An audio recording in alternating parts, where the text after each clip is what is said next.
Hello friends, स्वागत है आप लोग का।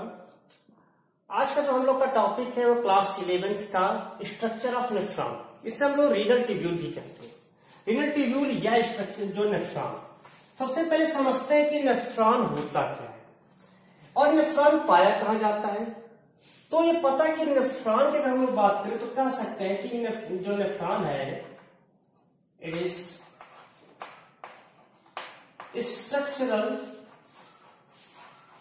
and functional unit of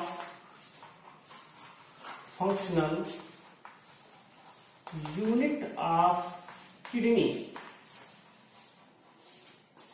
तो जो नेफ्रॉन होता है वो क्या होता है? वृक्क की संरचनात्मक एवं क्रियात्मक इकाई होती है। वृक्क की संरचनात्मक एवं क्रियात्मक इकाई होती है नेफ्रॉन। नेफ्रॉन जो होता है ये पूरी जो हमारी वृक्क है उस पूरी वृक्क के पैरेन्काइमा में, जो उसके पैरेन्काइमा कहलाता है, उस पूरी किडनी के पैरेन्काइमा में फैली हुई एक नलिका होती है, फैली हुई असंख्य नलिकाएं होती है। ये जो असंख्य नलिकाएं होती है नेफ्रॉन, इसका माना जाता है कि जो नेफ्रॉन होता है ये केवल इसका फॉर्मेशन होता है केवल एम्ब्रियोनिक डेवलपमेंट के टाइम ही होता है। मीन्स जो नेफ्रॉन की ओरिजिन की अगर बात करें या नेफ्रॉन का फॉर्मेशन की बात करें, जो भी इसमें है इसकी ओरिजिन का है या फॉर्मेशन का है, ये केवल एम्ब्रियोनिक डेवलपमेंट में ही होता है। एम्ब्रियोनिक डेवलपमेंट के टाइम ही होता है। तो एम्ब्रियोनिक डेवलपमेंट अगर मान लेते हैं कि जैसे कि कोई बच्चा है, जब वो शिशु प्रावस्था में आ जाता है, मतलब कि गर्भ से बाहर आ जाता है, उसके पश्चात यदि उसकी किडनी के कोई भी मान लेते नेफ्रॉन, जैसे 10 लाख तक नेफ्रॉन की संख्या होती है अमूमन माना जाता है, मान लेते उसमें से कुछ नेफ्रॉन नष्ट हो गए तो वह नेफ्रॉन फिर से पुनः जो है नहीं बन सकते हैं। अर्थात कह सकते हैं कि इसमें रीजनरेशन की क्षमता नहीं होती है, रीजनरेशन इसमें नहीं पाता है। नेफ्रॉन अगर नष्ट हो जा रहा है जीवन के किसी भी अवस्था में तो पुनः नेफ्रॉन का निर्माण नहीं होगा, उसके क्षतिग्रस्त हो जाने पर फिर से वह पुनः जो ठीक नहीं हो सकता है। अतः यहां पर कह सकते हैं कि जो नेफ्रॉन होता है उसमें जो है रीजनरेशन की क्षमता नहीं होती है। नेफ्रॉन जो होता है किडनी के अंदर होता है, किडनी का एक भाग है, किडनी का सबसे प्रमुख भाग है।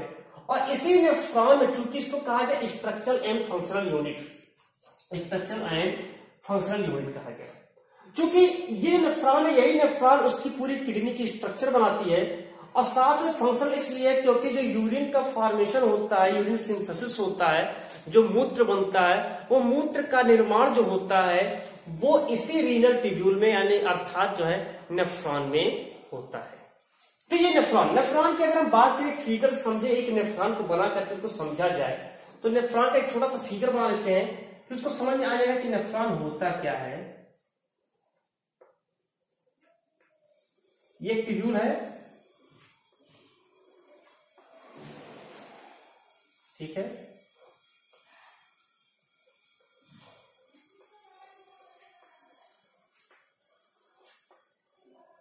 ये यहां बना है इस कलेक्टिव ट्यूब्यूल से प्रत्येक जगह से एक एक नेफ्रॉन जुड़ा रहता है। लगभग 10 लाख नेफ्रॉन होते हैं। अब यही कैसे एक जगह से इसको जो है मान लेते यहां से निकला है नेफ्रॉन,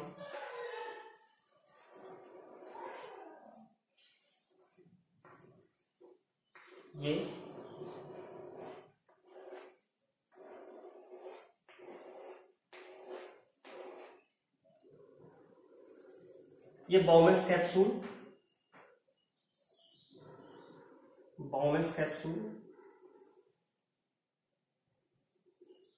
इसका थोड़ा सा नेक होता है। इस सारे पार्ट को बताया जाएगा।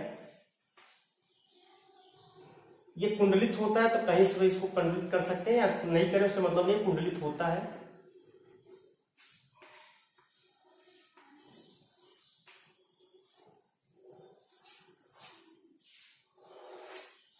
यहां थोड़ा सीधा होता है,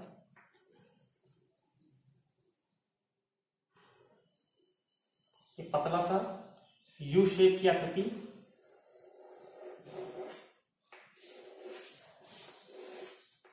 ये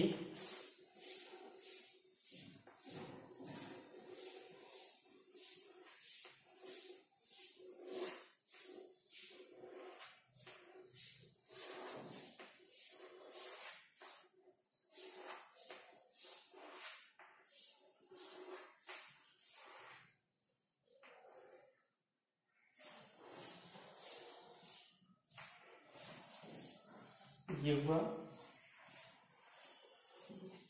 ये पीछे से निकल गया। ठीक है, अभी हम बात करते हैं कि कैरेक्टरिस्टिक पार्ट्स की। ये जो देख रहे हैं बाउमेंस कैप्सूल, बाउमेंस कैप्सूल क्या होता है, एक जो उसकी दो दीवारें होती हैं, जो भीतरी दीवार होती है वो अंदर की ओर यहां पर धसी होती है ऐसे। जैसे मान लेते हैं कोई बैलून है, उस बैलून में अंदर पे धसा दिया जाए तो उस तरह से ग्रुप बन जाता है। ये जो बाहरी दीवार होती है इसको हम लोग पहले कहते थे बाउमेंस कैप्सूल है, बाउमेन कैप्सूल। ये जो बाउमेंस कैप्सूल होता है इसकी जो बाहरी दीवार होती है, ये बाहरी वाली, ये एपिथेलियल की बनी होती है, उपकला की बनी होती है, और ये जो है चपटी और स्क्वैमस एपिथेलिया की बनी होती है। जो इसकी बाहरी दीवार होती है, आउटर जो वाल होती है, ये आउटर वाला, ये इसमें जो है चपटी मीन्स फ्लैट या स्क्वैमस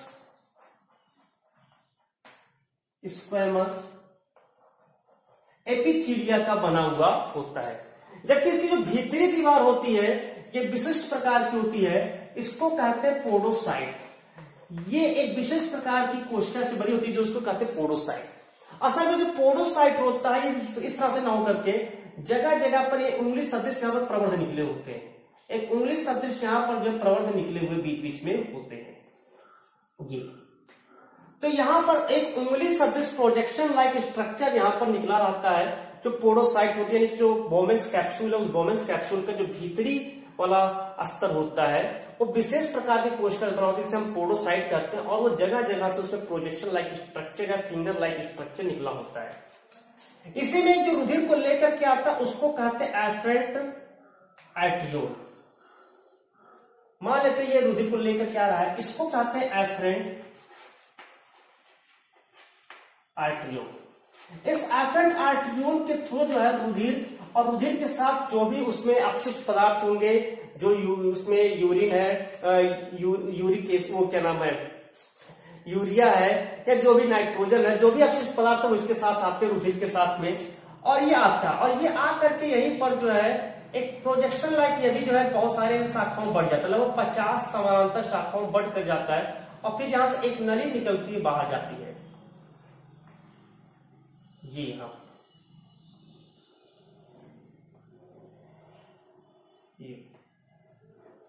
इसको कहते हैं इफरेंट आर्टियोल। इफरेंट आर्टियोल मतलब कि यहां पर जब यूरिन जो होता है, जो भी इसके अपशिष्ट पदार्थ होते हैं, वो जो भी आवश्यक है वो सब छन जाता है, तो उसके बाद रुधिर जो होता है इफरेंट आर्टियोल के थ्रू सही से बाहर निकलता है, शुद्ध रुधिर यहां पर निकलता है।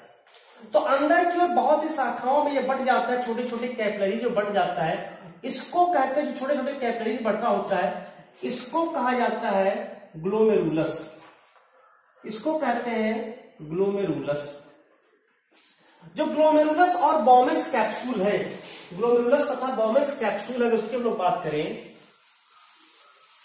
तो जो ग्लोमेरुलस और बाउमेंस कैप्सूल है, इन दोनों को सम्मिलित रूप से अगर कहा जाए, ग्लोमेरुलस और बाउमेंस कैप्सूल, इन दोनों को सम्मिलित रूप से हम लोग कह सकते हैं यहां पर जो है, जो भी इसको कहा जाता है रीनल कार्पोसेल्स। एक सम्मिलित रूप से इन दोनों के भाग पे, ग्लोमेरुलस और जो बाउमेंस कैप्सूल है, इसको कह सकते हैं रीनल कार्पोसेल। रीनल कार्पोसेल्स के नाम से जानते हैं। तो ये पहला भाग होता है बाउमेंस कैप्सूल, अर्थात हम कह सकते हैं जो हमारा नेफ्रॉन और दो भागों में बटा है, एक पहला भाग हो गया बाउमेन कैप्सूल। बाउमेन कैप्सूल कैसा है, एक जो है देख रहे हैं कि बाउल लाइक स्ट्रक्चर में है, एक कप शेप की संरचना में है, जिसमें जो बाहरी जो वाल होती है वो यहाँ पर जो है चपटी या स्क्वैमस एपिथेलिया की बनी होती है, जबकि जो भीतरी दीवार होती है ये यहाँ पर विशेष प्रकार की पोडोसाइट कोशिका बनी होती है, पोडोसाइट होती है, इसमें फिंगर लाइक स्ट्रक्चर निकले होते हैं। और इसमें जो एफरेंट आर्टियोल है, उस एफरेंट आर्टियोल जब प्रवेश करता है तो वहां पे कई शाखाओं, लगभग 50 समानांतर शाखाओं बढ़ती है, जिसको हम लोग केशिका गुच्छ कहते हैं, ग्लोमेरुलस कहते हैं। और ये ग्लोमेरुलस पर और ये जो पोडोसाइट की यहाँ पर निकली हुई दीवार है, इनके बीच में संपर्क होता है, जिससे कि जो भी यहाँ पर है वो छलनी की तरह छन करके इस जो प्रोजेक्शन स्ट्रक्चर पोडोसाइट से होते हुए इसके अगले वाले भाग में पहुंच सके। इन दोनों को सम्मिलित रूप से ग्लोमेरुलस और बाउमेंस कैप्सूल को हम लोग रीनल कार्पोसेल्स के नाम से जानते हैं, या इसको बाउमेन कार्पोसेल्स भी कह सकते हैं। तो ये इसका पूरा पार्ट होता है पहला बॉमेंस कैप्सूल का।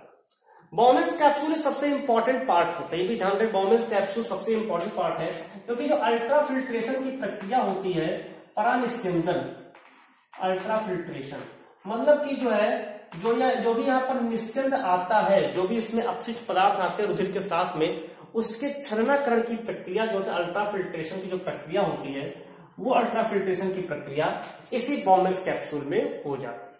मतलब कि जो छन करके जो अपशिष्ट है वो निकल करके इधर यहां पहुंच जाता है, बाकी जो इसके रुधिर होते हैं शुद्ध रुधिर इधर से एफरेंट आर्टरियोल से फिर शरीर में वापस चले जाते हैं। तो इस तरह से पहला जिसमें रहता है वो बॉमेंस कैप्सूल होता है। दूसरा जो इसका पार्ट होता है उसको कहते हैं सेक्रेटरी ट्यूब्यूल।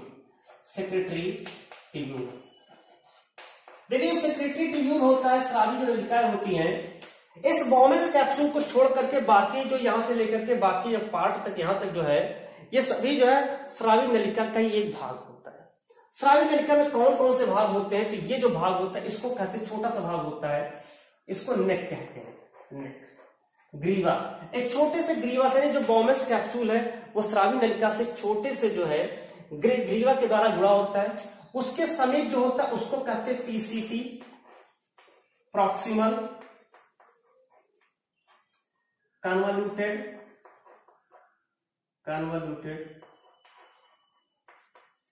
ट्यूब्यूल। इसको जो है समीपस्थ कुंडलित नलिका कहते हैं, जो बॉमेन कैप्सूल के एकदम निकट में होता है। तो पहला इसका पार्ट है नेक, छोटा सा भाग होता है। दूसरा भाग होता है पीसीटी, प्रॉक्सिमल कन्वॉल्यूटेड ट्यूब्यूल। तीसरा इसमें भाग होता है यू शेप का होता है, इस भाग को कहते हैं, इसको कहते हैं हेनले लूप, हेनले लूप। तो तीसरा इसका भाग होता है यू शेप का, हेनले लूप होता है, यू शेप की होती है। अगर हम हेनले लूप की बात करें, अभी हम पढ़ाएंगे काइंड्स ऑफ नेफ्रॉन जस्टिस की बात, तो उसमें बताएंगे हेनले लूप पे थोड़ा सा जो है दो प्रकार के नेफ्रॉन, दोनों में थोड़ा सा जो है वेरिएशन इसी हेनले लूप में होता है। इससे बाद जो इसका दूरस्थ भाग होता है इसको कहते हैं डीसीटी, यानी कि जो है डीसीटी मींस चौथा भाग होता है डिस्टल कन्वॉल्यूटेड ट्यूब्यूल। तो इस तरह से यहां पर जो है जो सेक्रेटरी ट्यूब्यूल है, जो यहाँ पर स्रावी नलिका है, वो स्रावी नलिका यहाँ पर चार भागों में पड़ जाती है। जो नेक होता है इसमें कोई ज्यादा कार्य नहीं होता, बस नेक इसलिए नाम रखा गया कि जो ये स्रावी नलिका का जो समीपस्थ कुंडलित नलिका है, ये समीपस्थ कुंडलित नलिका इसी जो है बॉमेंस कैप्सूल से जोड़ने के काम करता है नेक। जैसे हम लोग के इस हेड को जोड़ता है हमारे धड़ से, ये नेक, ऐसे यहां पर भी होता है। दूसरा इसका जो भाग होता है ये प्रॉक्सिमल कन्वॉल्यूटेड ट्यूब्यूल्स होता है। प्रॉक्सिमल कन्वॉल्यूटेड ट्यूब्यूल्स से अगर हम लोग बात करें तो यहां से जो है कुछ मात्रा में जो है रीएब्जॉर्प्शन होता है। रीएब्जॉर्प्शन की प्रक्रिया होती है, जो भी आवश्यक पदार्थ है वो वासा रेक्टा में जाता है या पेरिट्यूब्यूलर ट्यूब्यूल्स में जाता है। तो वहां पर जो है इसमें एक अभी हम लोग आगे इसके टॉपिक चलेंगे कि यहां पर जो है जो विलयन होता है, जो फिल्ट्रेट है, जो निस्यंद है, उस निस्यंद का यहाँ पर रीएब्जॉर्प्शन होता है। तो इस प्रॉक्सिमल कन्वॉल्यूटेड तो केवल स्ट्रक्चर देख रहे हैं, प्रॉक्सिमल कन्वॉल्यूटेड ट्यूब्यूल्स से जो होते हुए ये जो यूरिन है, इसमें जो डी निस्यंद है, वो निस्यंद पहुंचता है कहां पर, हेनले लूप में। अब हेनले लूप की अगर हम लोग बात करें तो हेनले लूप में कुछ प्रकार की जो नेफ्रॉन होती है उसमें हेनले लूप चाहे इधर का, इसको हम डिसेंडिंग हेनले लूप कहते हैं और इसको असेंडिंग हेनले लूप कहते हैं। ये डिसेंडिंग वाला हो गया और ये जो है असेंडिंग हो गया, असेंडिंग। तो दोनों में लगभग बराबर होता है। कुछ जो है नेफ्रॉन में क्या होता है, जो डिसेंडिंग लूप है ये पतला ही रहता है, लेकिन असेंडिंग लूप का जो दूरस्थ भाग होता है वो थोड़ा सा मोटा हो जाता है। तो ये यहां से जो भी इसके जो निस्यंद है, जो भी यहाँ पे फिल्ट्रेट है, वो फिल्ट्रेट इस हेनले लूप से होते हुए डीसीटी पहुंचता है, डिस्टल कन्वॉल्यूटेड ट्यूब्यूल से पहुंचता है। ये डिस्टल कन्वॉल्यूटेड ट्यूब्यूल्स जो है अत्यधिक जो क्वाइल्ड होता है, अत्यधिक रोटेट करता है, यहां से होते हुए जो है ये घूम करके ये यहां से होते हुए पहुंचता है यहाँ पर, इसको हम लोग कहते हैं जो यहाँ पर सेक्रेटरी ट्यूब्यूल क्या नाम है, यहाँ पर जो रहता है इसको ट्यूब्यूल के नाम से जो है जानते हैं। अब ये यहाँ पर क्या इसको नाम दे सकते हैं, कलेक्टिंग ट्यूब्यूल, क्योंकि यहाँ पर सब कलेक्ट हो रहा है, कलेक्टिंग अब इस जितने भी नेफ्रॉन से जुड़े होंगे सबके जो है यूरिन जो सभी के द्वारा जो कलेक्टिंग ट्यूब्यूल्स में आता है, और कलेक्टिंग ट्यूब्यूल्स से फिर जो है जो यूरिया होता है उस यूरिया का जो हमारा एक्सक्रीशन है वो शरीर से बाहर हो जाता है। तो ये यहाँ पर यानी ये कलेक्टिंग ट्यूब्यूल्स आगे चल करके जो कलेक्टिंग ट्यूब्यूल्स है वो हमारे पेल्विस भाग में पहुंचता है, पेल्विस भाग से यूरेटर में जुड़ता है, यूरेटर से फिर जाकर के यूरिनरी ब्लैडर में यूरिन को पास करने का कार्य करता है। तो ये पूरा जो रहता है ये स्ट्रक्चर है नेफ्रॉन की। अभी हम बात करते हैं काइंड्स ऑफ नेफ्रॉन, बात करते हैं काइंड्स ऑफ नेफ्रॉन की, काइंड्स ऑफ नेफ्रॉन। देखिए जो नेफ्रॉन होता है दो प्रकार का होता है, एक होता है कॉर्टिकल नेफ्रॉन, कॉर्टिकल नेफ्रॉन पहले समझते हैं कॉर्टिकल नेफ्रॉन को, और एक जस्टामेडुलरी नेफ्रॉन भी होता है, लेकिन हम पहले समझते हैं कॉर्टिकल नेफ्रॉन। जो कॉर्टिकल नेफ्रॉन होता है छोटा होता है, ये अगर बात करें तो दूसरे टाइप वाला जस्टामेडुलरी नेफ्रॉन है उससे थोड़ा सा छोटा नहीं है। जो कॉर्टिकल नेफ्रॉन होते हैं काफी छोटे होते हैं। इनके जो बॉमेंस कैप्सूल होते हैं वहां पर ऊपर जो बना है, इनका जो बॉमेंस कैप्सूल होता है, ये बॉमेंस कैप्सूल जो होता है ये केवल और केवल कॉर्टिकल भाग तक ही सीमित होते हैं। मतलब कि जो है जो ब्रिक है उस ब्रिक के कॉर्टेक्स भाग पर ही पाए जाते हैं, कॉर्टेक्स ऑफ ब्रिक में जो है ये पाए जाते हैं, कॉर्टेक्स ऑफ ब्रिक तक फैले हुए केवल होते हैं इसके जो बॉमेंस कैप्सूल होता है। इसके हेनले लूप की अगर हम लोग बात करें, इसका जो हेनले लूप होता है, हेनले लूप, ये हेनले लूप भी जो है इसके कॉर्टेक्स एंड कुछ भाग मेडुलरी भाग तक ही जो फैले होते हैं, मतलब पूरी तरह से जो है मेडुलरी रीजन तक पाए जाते हैं। तो हेनले लूप बहुत ज्यादा भी इसके जो लंबे नहीं होते हैं, जिसके कारण जो है ये कॉर्टेक्स और कुछ भाग मेडुलरी भाग तक के जो है उपस्थित होते हैं। इसके अलावा जिसका हेनले लूप होता है वो चाहे इसका डिसेंडिंग आर्म और असेंडिंग आर्म दोनों जो है लगभग समान होते हैं। जो डिसेंडिंग आर्म है, डिसेंडिंग, एंड जो असेंडिंग आर्म है, असेंडिंग आर्म आर इक्वल, ये जो होते हैं इक्वल होते हैं, मतलब कि ये जो है बराबर होते हैं, यानी कोई बीच में मोटा या पतला नहीं होता है। इसमें जो रुधिर होता है, रुधिर का जो स्राव होता है इसमें पेरिटिब्यूलर ट्यूब्यूल के द्वारा जो है यहां पर रुधिर का जो है आवागमन होता है। तो इसमें पेरिटिब्यूलर ट्यूब्यूल उपस्थित होता है, इसके द्वारा जो रुधिर है उस रुधिर का आवागमन होता है। तो ये जो था कॉर्टिकल नेफ्रॉन। दूसरा इसमें होता है जस्टामेडुलरी नेफ्रॉन, जस्टामेडुलरी नेफ्रॉन। ये ध्यान है कि इसमें जो है जो कॉर्टिकल नेफ्रॉन होता है वो छोटा भले होता है, लेकिन इसकी जो परसेंटेज होती है कॉर्टिकल नेफ्रॉन 80% होता है और जस्टामेडुलरी नेफ्रॉन 20% होता है।